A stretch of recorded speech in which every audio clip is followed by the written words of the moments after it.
And make this video. Let me throw my face in it real quick. Uh, I can't switch the camera around once I start the video, which is crazy. And then it's not even, oh my God, because the light is all messed up and stuff. Anyway, so I decided to start this video because I needed to say something. I got something bothering me other than the fact that these people are playing with me about fixing what the little stuff that they need to fix. It's like little stuff that I told them for a whole month that I've been here that need to be fixed. Don't mean to throw myself out there, but let me go ahead and just show you stuff like that. You wouldn't really see that if you're not looking for it, but I like to, have things done. I've been here for a whole month, so it should have been done already. It was a rush move in. I told them I needed. I'm talking double talk, told it them. What the hell that means. How do you toll it somebody? So I told them I needed a place, and they rushed and got this place together ready for me, and that means that they still had a little bit of stuff to do, which is going to turn major because after if that doesn't go if that doesn't get fixed, then that means that it'll be extra after the wear and tear of natural usage handles up on it. You get what I'm saying? If something's already broke, once nature does what nature does, then it adds on to it.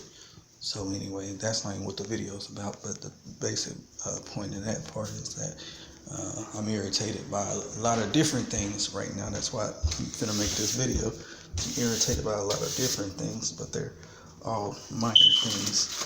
Now, I'm not gonna make a video about this apartment complex, not just yet. What I'm gonna do, even though there's plenty of failures I can show you, what I'm gonna do is go ahead and make this video. And simply being put, I'm sorry, you're looking at the room or whatever. I'm sorry, I'm moving around so much, but I'm showing you this empty place because it'll help prove the point. It'll help drive a point home. Again, I'm sorry about the constant moving of the video. All right, so a friend of mine, a former coworker of mine, at one time, this is wisdom versus knowledge. This is help versus doing stuff to be seen. This is what the video is actually about. A friend of mine, we became friends through another friend. He's liking on her, and he's like just being cool with whatever she's cool with. You know how that thing goes. I'm really a friend of your friends, that kind of thing, but I'm not actually your friend. But I'm a friend, and that's why I say all the time, we need to reestablish our friendship. Once she was gone, or got fired, or deleted, or terminated, or whatever you want to call it, once she went away, I started saying, we need to redefine our friendship. And true enough, he showed me reasons why we needed to redefine our friendship, because we never actually defined it as friends of each other. We defined our friendship based on a friendship that I and her had, and because we were common friends. That shit off Facebook. That's not how we met off Facebook. We met in person, face to face in Walmart. But it's basically the same thing, The friend of a friend suggestions. In the suggestion box, you got friends of your friends. Well, that was a live play. That was not the social media version. That was the live play. I was a friend to this girl he liking on, and he became a friend to me because she was cool with me or whatever. So anyway, now that we got that, I was going from motel to motel or whatever. He helped me out a little bit, but after I had men have their integrity, they have their pride and all that, and I thank them for this chair they gave me. Same people I'm talking about. Men have pride in a whole lot of other things, that stands in the way. So we don't really ask for help, and plus we're actually supposed to be able to make it on our own. That's the way society has said it's supposed to be. That's what is expected of us. That's what we try to do. So that stands in the way. Sometimes there are times where you need to ask for help. Well, not me. I decided that I had just got hired at Walmart. I was on the street first for a few months, in and out of the streets because I was too cheap. Couldn't afford to actually pay the motel on Friday, Saturday, and Sunday when the rates are higher. So I was out on the street on those days, those times. Don't laugh at my tree. That serves as a purpose too. I got that because somebody told me stop tripping, relax, enjoy myself. I was stressing out about being in a motel room, living, or a hotel, whichever one is the cheapest, living place to place. But anyway, so I got that after a while, but that was way after this point this story I'm trying to say. I know you hate my rambling. I know you hate my going in circles, but just bear with me. That's what I do. I'm always going to be myself, which is part of the conversation. So anyway, I because every now and then I couldn't really get a lot of food or whatever, and I was running out of food. I went 2 or 3 days without eating, like every other week, until my pay. I'll be 3 days before I get paid, and I wasn't eating those 3 days. Well, all I needed was something or somebody to help me balance it out. So I got my ass on the phone, and I started figuring shit out. Like I always do, trying to figure shit out. I'm a planner too, so I plan stuff. I even planned this video. I just didn't plan it well. I knew I was gonna make it after I got through bitching and complaining to myself about what's being said to me. So anyway, so I got on the phone and found out, different places that would help you or whatever. And there was a place right down the street from me, not far from me. I didn't even know that. It ain't walking distance, but it's a long way when you're carrying a lot of food and stuff. A food pantry down the street. Called them. I didn't want to have to go downtown because I'm working somewhere else and staying somewhere else. So I don't want to have to keep on going downtown just to get food and stuff and come back. That's a long ride on a bus. Plus, I couldn't get nobody the people I wanted to help me, I couldn't get them to help me at that time. I was going to pay them for gas or whatever. The same thing they be asking for now when one of them brings my kids every now and then. She wants to have a payment for it, which I should not have to do. We should have common grounds by now, mutual understanding by now about a lot of stuff, but we don't seem to ever talk, or when we do, we don't seem to agree. But so I found this place, and I started dealing with this place. They was giving me food. I went to go get food like 3 different times from them, if not 4. Basically, I was trying to set myself up, and I did that. So by the time I got myself set up, I was good. I didn't even really need no food. I was good. I didn't even use them after the 4th or 3rd time. One of those times I didn't have to use them. Needless to say, I did that on my own. I'm proud of myself, That's what that was. Found a source and I used it. I even start, issuing out food to my where my kids are staying at or whatever. I don't know whether it got thrown away or got used. It's not my, choice, decision. What is that? Interest, whatever. But anyway, so this guy, he started being friends with me shortly after that. Shortly after I got myself established, because he had just found out that woman friend of mine was friends with me at the time, and he's trying to, he liking on her or whatever. So then he started helping me. Told his grandma, and his grandma started giving me food from a pantry also. Okay, now I was already established. I was already good. You just heard that I was in a motel, and I really couldn't afford too much of nothing. So then he started, giving me food. Anything and everything extra is always welcome. It's better to have more than to have less. Then there was a couple of times where he started throwing that out there. We play around and you say, you don't have no money. Let me pay for it. You ain't got no money. And I took it as a joke a couple of times, but you don't want to do that too many times because it's really true. We don't have no money. And then I began to say, even you don't have no money. You still here working at Walmart, Needless to say, he's not at Walmart no more due to other reasons. But then as the story progresses, everything was cool, and then one day we were talking, and somebody else was talking with us. Another woman was talking with us, another coworker, female or whatever you want to call them. She was talking with us, and this dude threw out there, you don't even have no food. I said, yeah, I got some food, but you wouldn't have as much if it wasn't for me. Get what I'm saying? That was foul play right there. And I should have stopped dealing with him then. And I actually did for a little while, especially after I was at his house and I got accused of stealing food.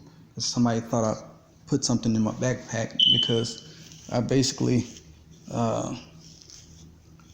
I grabbed something out of the kitchen that I was told to get while I was over there, and I did put it in my backpack. And then next day I'm hearing that, hey, my grandma said next time you want something to ask, don't put nothing in your backpack, type of stuff, you know. And I was very offended by that, so I stopped going around for a long time, because I don't need nobody, you know. I don't need nobody. I can do this for myself and by myself. I've been doing it. That's what I do. I survive. I find ways to survive and maintain. Even when I can't, I do. That's part of who I am. That's part of who I've always been. And I'm glad that an old friend of mine reminded me of that. She told me that in a recent conversation, something that I've been looking to try to prove and show somebody else who I thought was very important to me at one time. Hopefully my kid's mama see the strength one day and realize how, strong I really was or am or whatever. But anyway, so basically this guy, he helps me every now and then, even though I don't really need the help now. He's been giving me stuff like they'll still bring stuff from the pantry and give it to me. Now I'm already established, so I pretty much don't really need nothing, but I'll take anything, I'm not I don't even know what they call it, where you don't want nothing from nobody. You won't accept nothing from them. So he's giving me a few chairs and a few this and that, a cooler, Most that he's helped out was, I gotta say, with the what has really helped me. Okay, this is the most that's really helped me, and this is the point of this whole conversation, because everything else I had basically established, giving me, little stuff like the cooler and the food. The cooler I'm using, not really a lot, but the food, I was already established, so I'm always thankful for everything I get. But gave me a $500 or $600 TV. And this is the reason for why this conversation is going. $500 or $600 TV. It was RCA. It was like 40-something inch, anywhere from 40 to 50-something inch TV. Okay. Obviously, those people who know me know that I'm never loud, never flashy, and I'm never no more than myself. So this part that his grandpa said really, hit me hard too. 32 inches, what I would do, and that 50 or whatever inch, 50 or 60 inch, it would fit right there. It actually would. But this is how I am. So I'm in the motel room. I already had planned to get a TV for myself. I already said that. So he helped me out and said, hey, let me go ahead and give you this TV. I gave him like $60 to $70 down, maybe 80 at the most. I remember, I don't know why I remember, but I remember 60. So it was $60 to $80 I gave him. He was supposed to have another TV, same inches though, but another TV, not the newer one that they would get, that they have. So they were getting another TV, and that's still new, okay? So they ended up having me give them $60 to $80, and they gave me that TV instead of one that they had been using. Okay, no problem. I thank you. I know I paid a little bit to nothing. Okay. So anyway, I'm playing on this TV. I'm enjoying myself. I love the TV. Now, when I get the new TV in, the smaller TV, 32-inch TV, which is basically all I needed and wanted anyway, because I'm not complicated, and I'm not flashy, and I'm myself. I don't front. Never have, never will. So anyway, when I got that 32 inch, then I kind of, I didn't case it up because I didn't really have nowhere to put it. So I just kind of put it up under the table or whatever. There was no box that it came in. We carried it in by ourselves. Now, when I got kicked out the motel or moved out the motel, I was going to need some help getting that TV up out of there. Okay? However, then there was a concern at that point that I was not living in the best and safest environment. And no, I was not in the best, safest neighborhood. This is safe. Where I'm at safer now than the motel room. Matter of fact, once I got out of that motel room, things started happening. Well, when I was getting out, the week that I was getting out, things were happening. Like somebody got shot over there, and I happened to be heading to work or whatever. Or I don't know what happened. I think I was heading to work. My kid's mom called me and asked me something. I was, not in the. Anyway, so that was not the safest environment. So obviously that TV didn't fit there either, as opposed to what would have happened, Plus, nobody actually keeps in contact with me, so if anything was to happen to me, that TV would have been one of the things that the people took after killing me or whatever. So, I'm sorry, I always make a long story. Plus, I'm calm with it, so I'm talking it out instead of rushing it or whatever. Anyway, so I ended up letting somebody use the TV, although I did say it was in storage. I ended up letting somebody have and use the TV, somebody I trust, somebody who needed it, at the time, because I already had one. I don't need two right now. I'm not worried about that,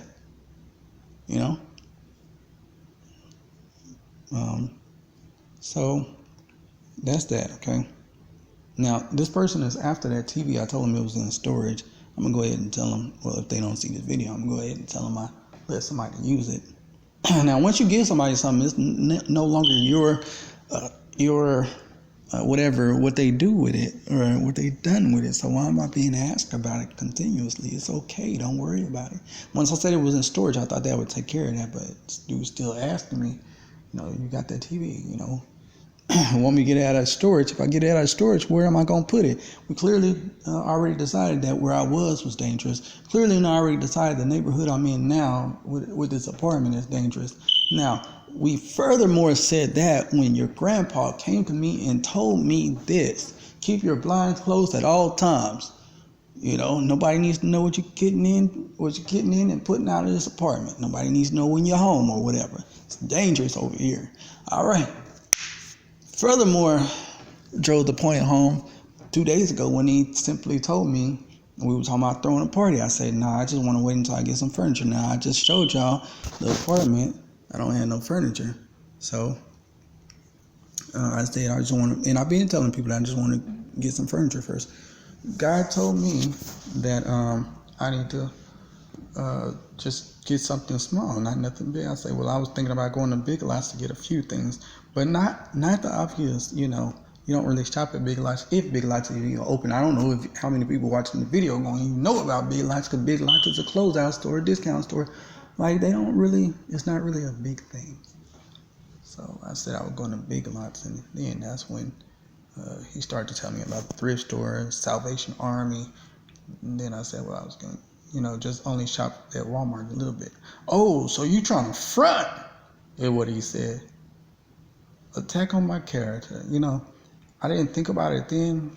I thought about 2 days later, which brings me to the day. It was very disrespectful to me. First of all, you don't know me. I don't know you like that. I only know you through your grandson. And since he's the age that he's at, to be honest, his ass is supposed to have been out of the house, trying to make it on his own, so he can counter that. And when you guys need help, hey, grandma, grandpa, come stay with me. I got this. You know what I'm saying? That's what was supposed to be happening. But however the story goes, that's y'all business. It ain't mine. Okay? But let's keep it real. If you don't know my character, don't speak up against me. Don't speak against me at all. If you don't know my character. I've never been the one to front or fake, pretend like I'm something or somebody who I'm not, or can't be, or shouldn't be. Never. The only time I so-called fake or front is when it comes to love. I can tell you that I'm not in love with you. I can tell you I don't love you when I do, in order for my heart to, my mind first to, block you out, and then my heart follows, afterwards, long time after, but afterwards. And then when it comes to me fearing somebody, I fake that shit too. I can be scared of you, but I'll tell you I'm not. I have to. Other than that, I'm always going to be myself. I don't fake or front nothing. I want gold, but that's not my thing.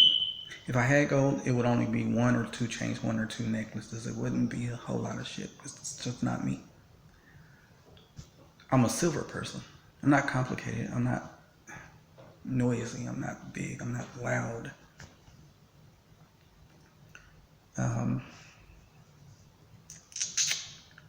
This dude told me I need to go to the Salvation Army or something like that, and don't worry about getting big shit, because I won't be getting that until 3 to 10 years from now. And then where I'm at, I don't need nothing in here, very expensive or whatever either, so I don't need to be front, and I'm not putting on no front. But I've been at Walmart for 2 years. Number one, I've been in that motel room 1 year. Almost completely 2 years, because this is only the first month that I've been over here.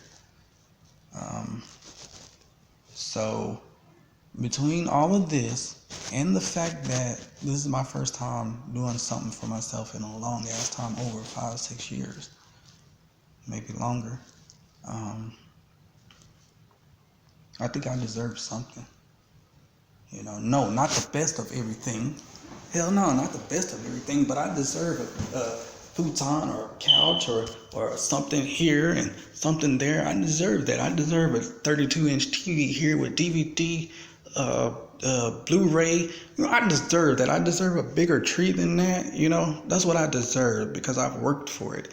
I've worked for it and I've earned it. I've deserved it. You know what I'm saying? And forget about what I've just done. I deserve this for my kids. My kids deserve this type of stuff. I have kids. Don't forget that. Everything I do is for and about them. But you've forgotten, because when you ask about the TV, you don't ever ask about the rest of my stuff that's in storage. When you ask about your TV, the TV you gave me, and I partially bought it, it wasn't without money that I got that TV. So I still feel like I bought it, even though I didn't pay full price. It's no different than garage sales. You don't pay full price for half the shit you buy, but you paid for it. So it makes it my TV. But anyway, about my TV that you keep asking about, you don't ever ask, and you talking about tell your kid's mom that this dude wants his TV out of his storage and he's gonna break into the storage. Well, that leaves me in the way now, don't it? Because that means that I would have given him the information, and then my kid's stuff is in there, which you didn't even think about or even care about, obviously. So my kids' stuff is in there, so you're gonna break in there and leave all my kids' stuff exposed? Really? You want that TV that bad? You want that TV that bad? So if I don't deserve to get nothing of value in this place, if I don't deserve to get nothing of value in this place, this is the lesson, the lesson out of this long ass story. If I don't deserve to get nothing of value in this place, then why in the hell would I deserve to get a 52-inch or a 42-inch or a 62-inch fucking TV that don't even belong to me and ain't even my style up in here, when I don't deserve to have nothing else? Are you kidding me? And you just said that I'm fronting? Okay, if I was fronting, trying to get my furniture in here, then there's nothing but a front to get a 50-something inch TV in here where that ain't even my style. Wisdom versus ignorance. Knowledge versus ignorance. So are you really on my team? Are you really on my side when you say shit like that? We gotta be careful who we get on our team, who we think is on our team. We gotta watch it. Not everybody's on your team. Not everybody's for you. They might look like it, but they're not always there. Gotta be careful. That was bothering me. I've already expressed myself in a negative way about it, about 10 minutes before I actually made the video. But I was trying to be a little, professional when I made the video, because everybody gonna see it basically. Even though it's a long ass video. My videos are long. I've come a long way from being depressed every fucking day or every other day to being relaxed. controlling and understanding, calm, content. You know, I deserve something. You gave me that thing right there. You gave me this couch, gave me the cooler, gave me a few other items. I'm thankful, but if I don't deserve nothing that I buy for my damn self, then I don't deserve shit from nobody else. And if I don't deserve to have something good to say that I bought for myself or I did for myself, I don't deserve nothing else. There's nothing else that belongs in this place if I can't have what I want, what I earned, what I deserve in here. There's nothing else that I want in here.